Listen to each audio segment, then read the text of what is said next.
America तक भूचाल, संसद से पास हुआ इमिग्रेशन कानून, शाह का रोहिंग्याओं पे भयंकर एक्शन, नेहरू की सरकार में यूएन का दखल, भारत में बढ़ने लगे शरणार्थी, शाह के प्लान से दुश्मन साफ, रोहिंग्याओं बांग्लादेशियों को खुला अल्टीमेटम, भारत कोई धर्मशाला नहीं, ममता के उड़ गए होश। आज भारत की अपनी नीति, राष्ट्र की सुरक्षा हो या राष्ट्र की सीमा का मुद्दा, भारत का अपना स्टैंड रहता है। संसद में अमित शाह ने एक ऐसे कानून का जिक्र कर दिया है जो हिंदुस्तान की सियासत को 360 डिग्री घुमा देगा।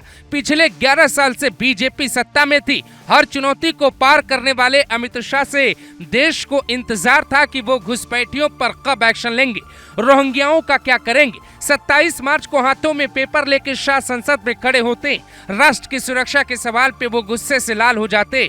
पीओके का सवाल हो तो शाह कहते हैं हम जान भी दे देंगे। ठीक ऐसे ही रोहिंग्याओं और बांग्लादेशियों के सवाल पर केंद्रीय गृह मंत्री जोर से कहते हैं भारत कोई धर्मशाला नहीं है कि जिसका मन करे अपना ठिकाना बना ले। संसद की पटल पे केंद्रीय गृह राज्य मंत्री नित्यानंद राय ने इमिग्रेशन बिल 2025 रखा, जिस पे चर्चा के दौरान शाह बोलते, माननीय देश धर्मशाला नहीं है, जो चाहे जिस उद्देश्य से चाहे यहाँ आकर रह जाएगा, ऐसा नहीं होगा।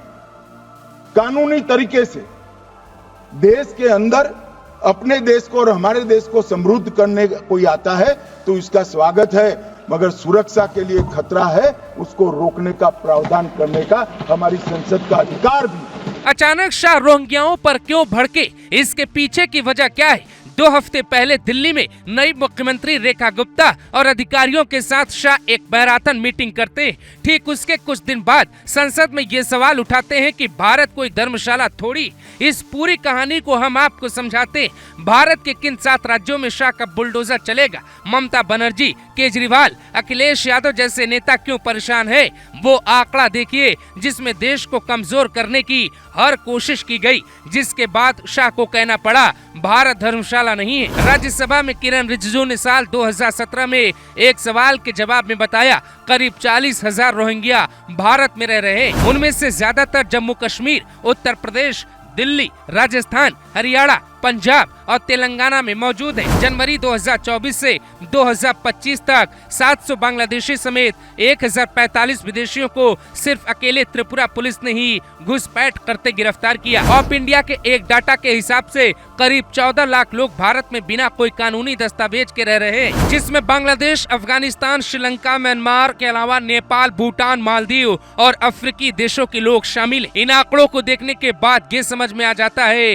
कि इस पे लगाम लगाना कितना जरूरी था और इसीलिए संसद में पास हुए बिल में काफी कड़े प्रोविजन रखे गए। इमिग्रेशन और फॉरेनर्स बिल 2025 यानी बांग्लादेशी, रोहिंग्या या किसी भी देश के घुसपैठी हो उन्हें खदेड़ा जाएगा। राज्य की पुलिस के पास बिना FIR गिरफ्तार करने की ताकत होगी।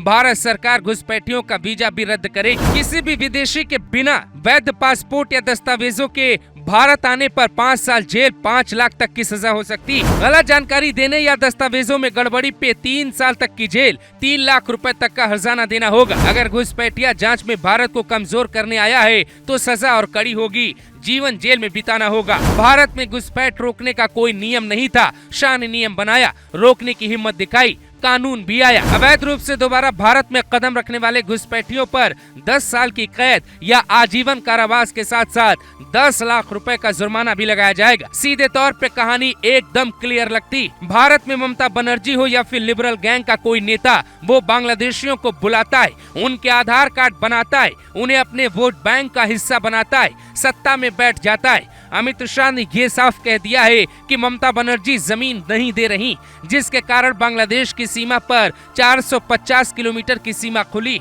वहां से अवैध बांग्लादेशी आते, उनका आधार कार्ड बनाया जाता है, वो पूरे देश में फैल जाते, यहाँ तक कि दिल्ली तक आते। भारत को तोड़ने के पीछे ये घुसपैठिया मुख्य जिम्मेदार कहे जाते। जब मेवात में दंगा हुआ तब रोहिंग्याओं का मुद्दा उठा था, लेकिन तब देश के पास ऐसा कोई सख्त कानून नहीं था। अब शाह ने देश को एक ऐसा कानून दिया जो न सिर्फ दुश्मनों को खदेड़ेगा बल्कि हम रहे या न रहे देश रहना चाहिए वाली बात भी साकार होगी। बंगाल की सियासत घूम गई। ममता बनर्जी इस कानून का तोड़ नहीं खोज पा रही। बंगाल में ममता बनर्जी की जीत के पीछे बांग्लादेशी घुसपैठियों की मुख्य भूमिका कई सीटों पर रहती। पश्चिम बंगाल का 24 परगना जिला से ही ज्यादातर घुसपैठियों के आधार कार्ड क्यों बनाए जाते हैं, जो एक बहुत बड़ा इशारा है। बीएसएफ के जवानों को ममता एक्शन लेने से कई बार रोकने की कोशिश करती रही, तो ये हमदर्दी किस लिए? राष्ट्र की सुरक्षा से बड़ा मुद्दा मोदी शाह के लिए कुछ नहीं रहा, इसीलिए घुसपैठियों पे बड़ी कार्रवाई अपने आप में एक मिसाल है। 27 मार्च को गृह मंत्रालय की तरफ से एक्स पे एक पोस्ट किया जाता है,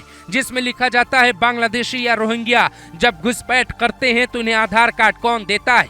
जितने भी बांग्लादेशी पकड़े गए उनमें से अधिकांश के पास 24 परगना का आधार कार्ड है और वोटर कार्ड पाया जाता है।